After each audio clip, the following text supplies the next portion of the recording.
አንድ ሰው አውቃለሁ አሁን ከኢትዮጵያ ውጭ ነው ያለው እጮኛ ያዘ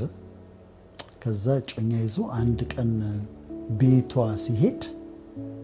ከወንድ ጋር ተኝታ አገኛት ከሌላ ወንድ ጋር ተኝታ አገኛት ከዛ ከሷ ጋር ተለያዩ ቆየና ሌላ ሚስት አገባ አሁን ችግሩ ወደ ቤቱ በሄደ ቁጥር አምሮ ውስጥ ያለው ሚስቴ ከሌላ ወንድ ጋር ተኝታ አገኛት ወይ ይሆን ወይ የሚል ፍርሃት ቤቱ በገባ ቁጥር ለምንድነው ያኛው ትሮማ ነው በእጮኛ የገጠመው ትሮማ አሁን ጨዋ ሚስቱ በቃ አምሮ ውስጥ እንደዛ ይሆን ሚል ፍርሃት አለበት እና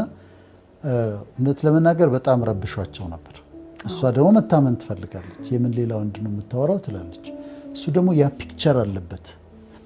ተመልሶ አንዳንዱ የገጠሙን መከራዎች ተመልሶ አይመጡ ተመልሶ አሁን ያሉበት ማይመች ነገር ሊሆን ይችላል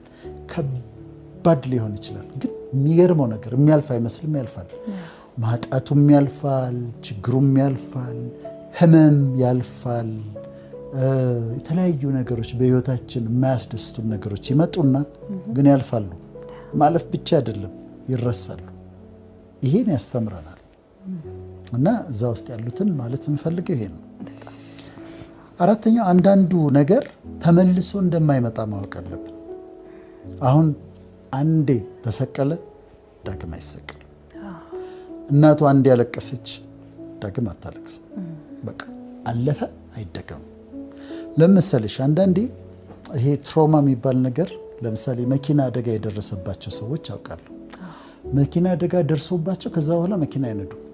ማይነዱ ሰዎች ያውቃሉ ለምንድነው ድጋሚ ይጋጫሉ የሚል ፍርሃት ስላለባቸው ነው ቀይተዋል ወይ አሜሪካ